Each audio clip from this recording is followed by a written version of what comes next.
Creo que ya tenemos restablecido al diputado Fernández Noroña, así que le damos la bienvenida. Sí, creo que ya lo tenemos aquí. Bueno, pues esperemos, se oye como un Gracias, columpio. Alejandro. Les decía yo, ¿sí se oye? ¿Se oye bien? ¿Se Sí, oye mucho bien? mejor.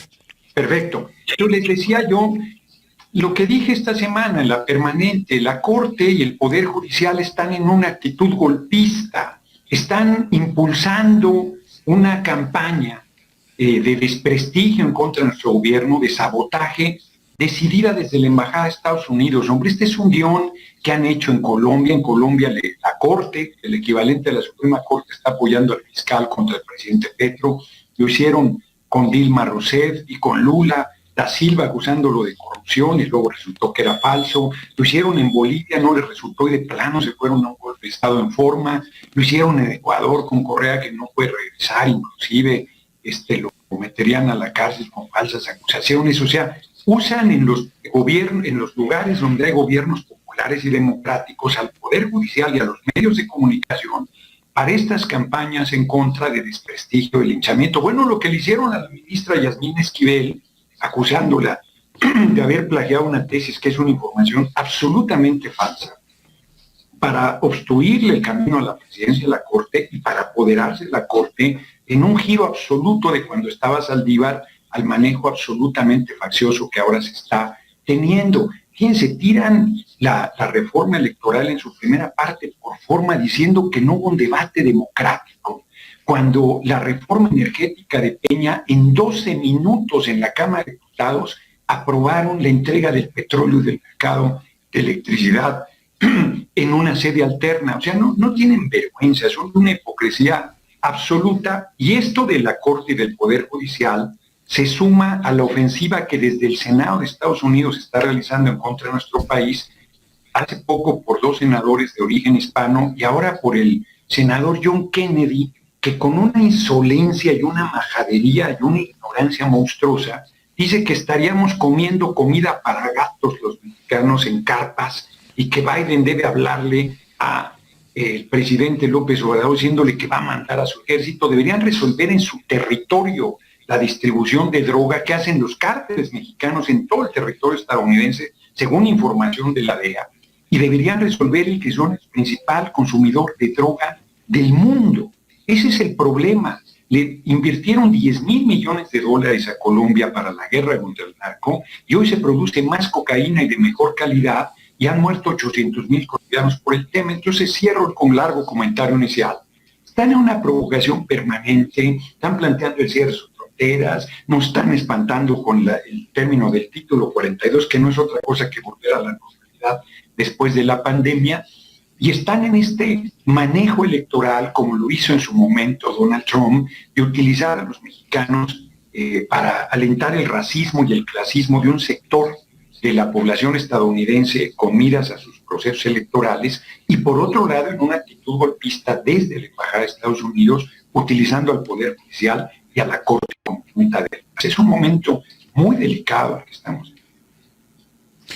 Y el presidente López Obrador, una vez que la Suprema Corte de Justicia de la Nación efectivamente ha dejado sin efecto la primera parte del plan B de la reforma electoral, a lo que convoca es a un plan C que implica o lograr la mayoría calificada en el Congreso en las elecciones del próximo año.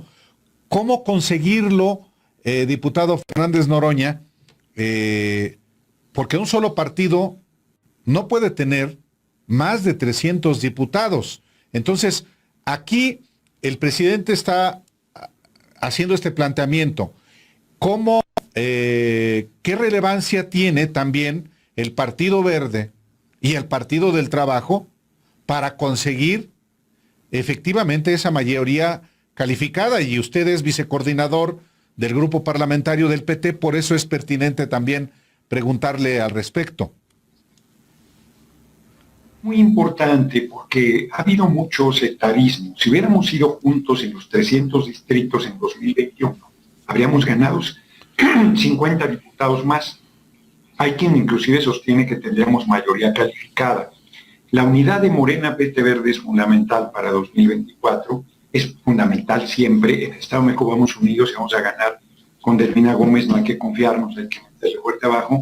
En Coahuila vamos separados, es un error grave. Entonces, en 2024, como bien lo comentas, hay gente que no sabe que, por ejemplo, si arrasara Morena y ganara los 300 distritos, solo esos diputados tendría. Y si ganara la mayoría de los diputados de mayoría, valga la redundancia, solo le darían diputados plurinominales hasta llegar a 300. Le faltarían 30 diputados para tener la mayoría calificada. Por eso es tan importante apoyar a la coalición en su conjunto, Morena, PT y Verde, para que alcancemos esa mayoría calificada y vayamos, dice el compañero presidente, a una gran reforma al Poder Judicial, que hay que hacer otro Poder Judicial. Efectivamente, ese poder no sirve, no hay justicia para el pueblo y están en franca confrontación con los otros dos poderes de la República, el Ejecutivo y el Legislativo. Yo creo que hay también otro camino, convocar en 2024 a un Congreso Constituyente, una Asamblea del Pueblo, donde hagamos una profunda reforma a la Constitución de 1917, hagamos otro Poder Judicial y toda la reforma, la energética, los derechos sociales del pueblo, recuperar todo lo que es del pueblo, puertos, aeropuertos, carreteras, playas, minerales, ferrocarriles, agua, telecomunicaciones, bosques, sol, viento, todo, y ponerlo al servicio del pueblo. Y eso se puede hacer en una Asamblea Constituyente por mayoría, y luego hacer un referéndum y que el pueblo por mayoría apruebe o no esa reforma constitucional para no tener que irnos una por una a partir de 2024, lograr los 2/3 en la Cámara de Diputados, luego en senadores, luego 18 congresos de los estados, y luego otra vez la reforma que sigue, y luego otra vez la que sigue. Tendríamos los primeros 3 años que hacer todas las reformas que, por cierto, el compañero presidente el 5 de febrero de este año, en el aniversario de la Constitución del 17, hizo un listado de cuáles son las reformas neoliberales que aún siguen en pie y que habría que echar atrás. Entonces, podrías irte por ese camino, una por una, con mayoría calificada de Morena, PT, Verde, o en un Congreso Constituyente. No son excluyentes estos dos escenarios, porque yo creo que sí debemos ir a lograr la mayoría calificada, y en lo personal creo que sí deberíamos convocar a un Congreso Constituyente, de tal manera que amarres por los dos lados, o en esa Asamblea Constituyente sacas todas las reformas que se necesiten, o si quieres irte en el camino tradicional, pues reforma por reforma, en el Poder Legislativo, teniendo mayoría calificada. El presidente disentía de la idea de llegar con un paquete de reformas luego al inicio del mandato. Hay luego en la revisión pues ciertas lógicas que permiten establecer la conveniencia de que así sea. Pues llega un presidente recién electo con bono democrático, trae fuerza, puede convocar, o sea, sí tiene una cierta lógica hacerlo. Recomendaría, diputado, entrarle apenas se pueda en 2000, porque esto ya se acabó, este congreso pues ya difícilmente se podrá hacer algo, pero en el siguiente, luego entrando a hacer una verdadera revolución allá adentro en ese cuerpo legislativo. Yo insisto que en lo personal creo que deberíamos hacer un Congreso Constituyente. Yo creo que esa es la manera de hacer todas las reformas de un solo tirón y luego preguntarle al pueblo si está de acuerdo con ellas. Hay quien les preocupa lo que está pasando en Chile, que hubo una gran rebelión del pueblo, se convocó un Congreso Constituyente, todo pintaba muy bien, y la derecha logró revertir con los medios eso y rechazar el pueblo la Constitución, y ahora se convocó una nueva elección y está integrado el constituyente por mayoría de derecha y ultraderecha. Yo creo que no son las condiciones de México. Yo creo que nosotros tenemos muy buenas condiciones para hacer un Congreso Constituyente y hacer todas las reformas que se necesitan. Pero comparto contigo, Alejandro, que si no se toma este camino, deberíamos de inmediato, pero de apenas se instale el nuevo Congreso, la 66ª legislatura, empezar con todas las reformas que necesita el país, constitucionales. Yo creo que es un error que tuvimos en este mandato del compañero presidente, no haber hecho todas las reformas en el primer trienio, que teníamos mayoría calificada en la Cámara de Diputados y teníamos condiciones en la Cámara de Senadores sin tener la mayoría calificada. se logró sacar varias reformas constitucionales, a pesar de que necesitamos una parte de la oposición en el Senado. ¿Por qué no lo hizo el compañero presidente? Yo creo que, no es que, yo no diré que no se puede equivocar, claro que se equivoca, es un ser humano, cierta también, es un chingón, es un líder excepcional, pero yo creo que él pensó de manera correcta que con lo eficaz que él trae, el 80% del respaldo popular en este momento. Entonces él dijo, voy a llegar muy fuerte al segundo trienio, todavía con más legitimidad, y entonces sacamos todas las reformas de fondo que hay que realizar. Pero ¿quién iba a saber? ¿Quién iba a imaginar? Solo comiéndote un húngaro con 2 zapatos podías adivinar que se iba a presentar la pandemia. Y eso nos dificultó el segundo trienio. La oposición logró articularse, se dio la coalición de PRI-PAN-PRD por primera vez en la historia del PRI-PAN juntos, quien lo hubiera pensado, y se fueron a lo que llamaron moratoria constitucional con el compromiso de bloquear toda reforma constitucional, no importara qué tan favorable fuera para el pueblo. Bueno, la reforma eléctrica nos están robando 490,000 millones de pesos al año las empresas extranjeras de electricidad, y a pesar de eso votó en contra de esa reforma, abrir una tarifa única, eran cosas muy benéficas para nuestro pueblo esa reforma, y a pesar de eso la oposición estuvo en contra, por eso se ganaron el San Benito de traidores a la patria, que lo hemos dejado de lado, pero que mucho les dolía porque la gente vio un gran debate, hubo muchos foros de discusión democrática y abierta, y a pesar de eso votaron en contra. Entonces yo comparto contigo, Alejandro, que luego, el primer año, vámonos con todo, todas las reformas que necesitan. No hemos ni siquiera logrado restablecer los derechos laborales surgidos de la revolución: antigüedad, aguinaldo, pensión, jubilación, vacaciones, reparto hospitales, seguridad social para todo el pueblo trabajador. Entonces, yo creo que eso es fundamental hacerlo. Aparte, entre septiembre y diciembre de 2024, un paquete enorme de reformas si no se convoca el Congreso Constituyente. Ahora, para llegar a esa circunstancia, pues hay que pasar por la elección. Y por la aduana dura. La elección exige, para ganar, una primera condición: que haya unidad, que haya cohesión, que haya buenas candidaturas. Precisamente, en febrero usted le mandó a Mario Delgado una carta para, obviamente, ser considerado en el elenco de presidenciables.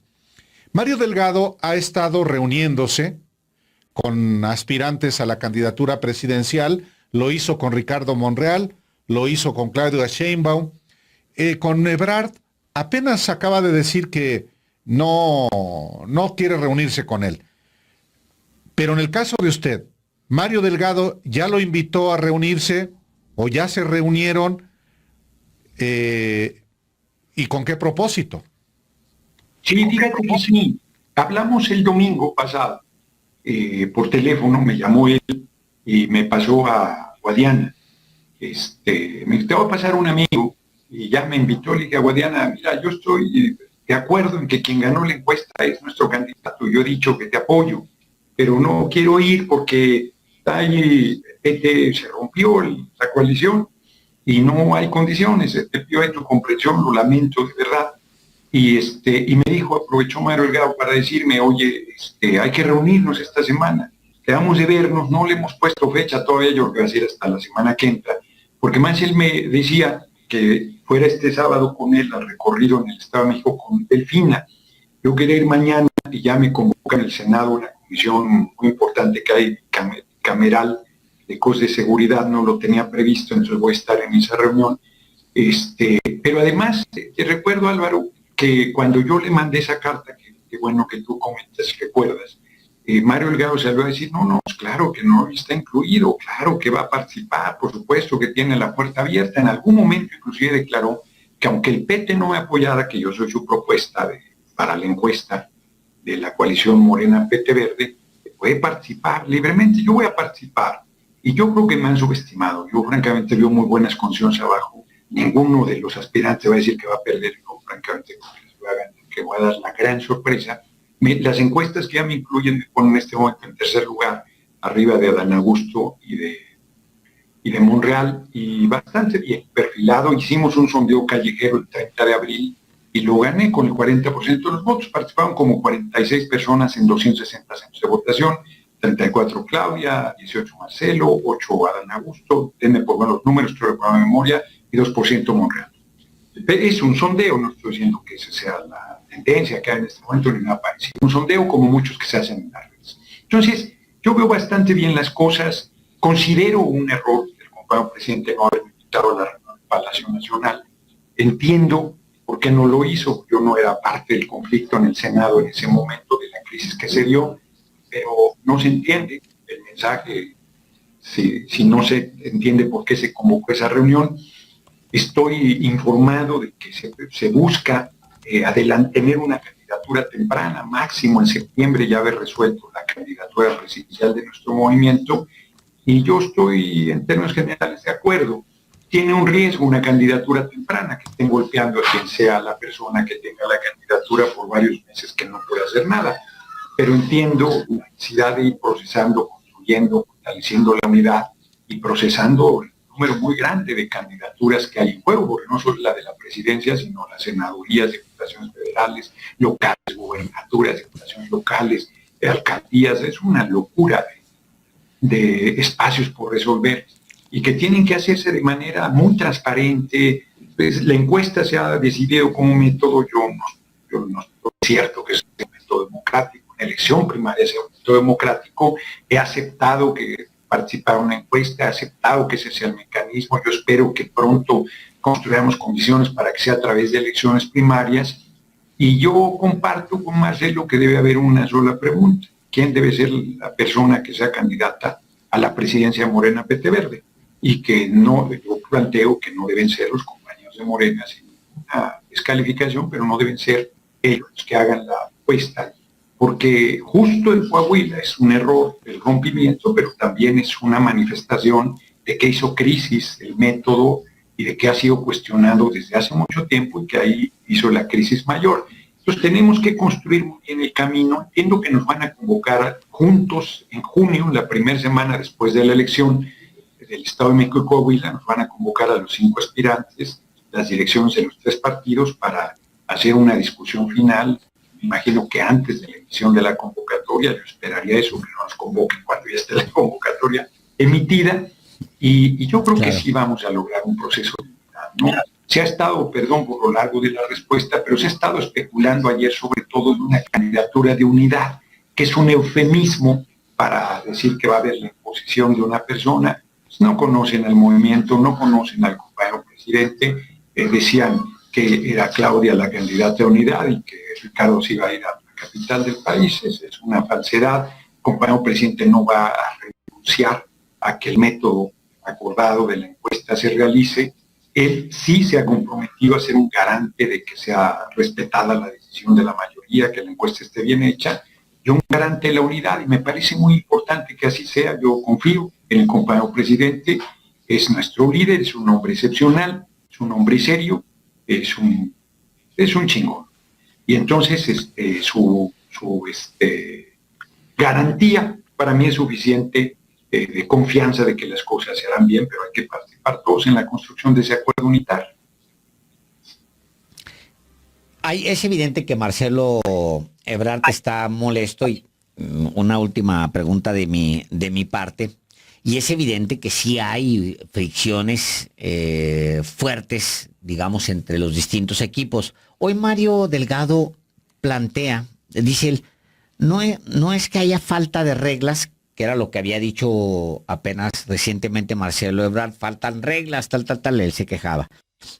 No es falta de reglas, sino falta de principios, dice Mario Delgado, se lo dice a Reforma, y orientación política de algunos que integran los equipos de las corcholatas.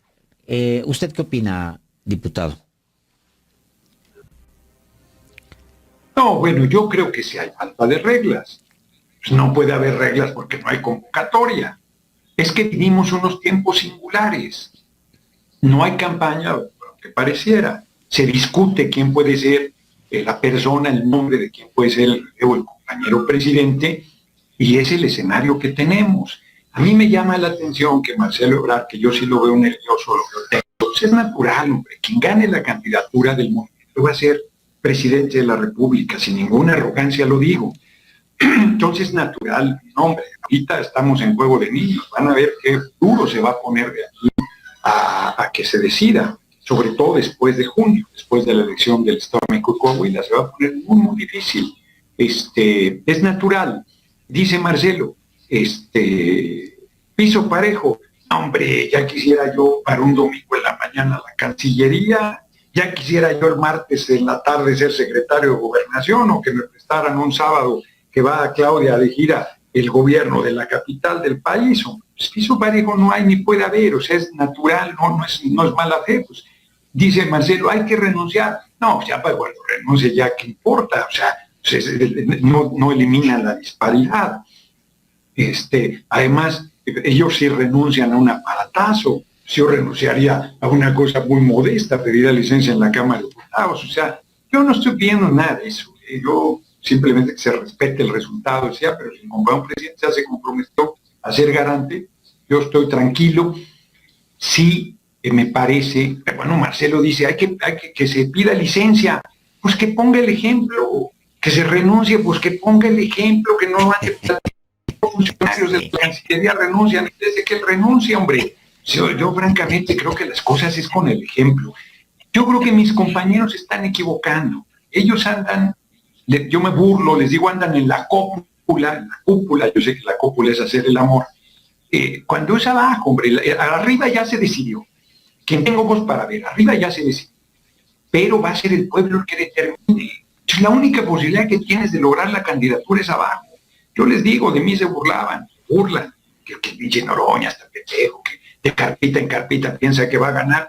Yo les digo, de carpita en carpita me los voy a chingar, porque pues, ahí voy abajo, avanzando muy bien, la gente ve muy bien en su respaldo. Yo estoy contento. Además, no me mata la ambición, si no gano, pues me voy a vender libros afuera de mi casa. Ya lo hice en 2012, yo puedo volver a hacer, tengo un chingo de libros y con eso es mi pensión, hombre. Yo con eso vivo tranquilo.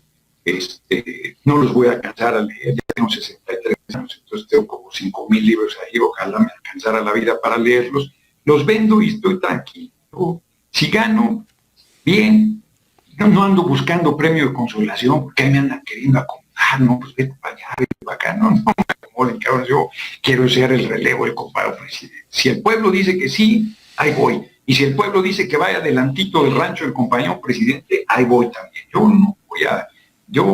Miren, no me lo han preguntado, pero lo digo, muy difícil que alguien rompa, porque si rompes por ambición, te estás enfrentando al compañero presidente y al movimiento, te chupa la bruja. Para que alguien rompiera con garantía de salir adelante, tendría que ser porque te hicieron una canallada, tendría que ser porque te atropellaron y el pueblo está indignado del atropello y el propio pueblo te empujara, hombre. Y yo reitero, si el compañero presidente dice que va a ser garante, yo confío. Es un extraordinario. Compañero presidente, yo he manifestado siempre cuando tengo una diferencia con él, soy un hombre libre, pero yo lo he apoyado y lo apoyaré con todo, confío en él, es un líder político extraordinario, es un chingón, y si él dice, ahora sí que va mi espada en prenda, yo le creo, y voy a respetar el resultado. Si participo y voy a participar, de verdad, yo les voy a ganar, les voy a dar la sorpresa. Pero si no, correcto, pues no pasa nada. Pues si tú participas en algo, se gana, se pierde. Bueno, pues así es la vida, no pasa nada. Muchísimas gracias, diputado Gerardo Fernández Noroña. Perdón. Muchísimas gracias por la oportunidad de hablar para el auditorio de los periodistas. Un abrazo al auditorio.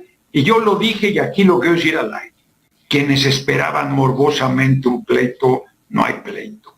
Puede haber diferencias, puede haber malos entendidos, pero yo les reitero mi respeto a ambos. Mi respeto y mi reconocimiento. Lo he dicho en más de un programa y lo reitero nuevamente. Yo a ustedes los considero gente muy seria, muy profesional, y lo digo aquí otra vez. Así lo considero. Hemos tenido fricciones y todo, pero bueno, eso también pasa. No pasa nada. Les mando un abrazo y un abrazo a todos. Gracias, buenas tardes.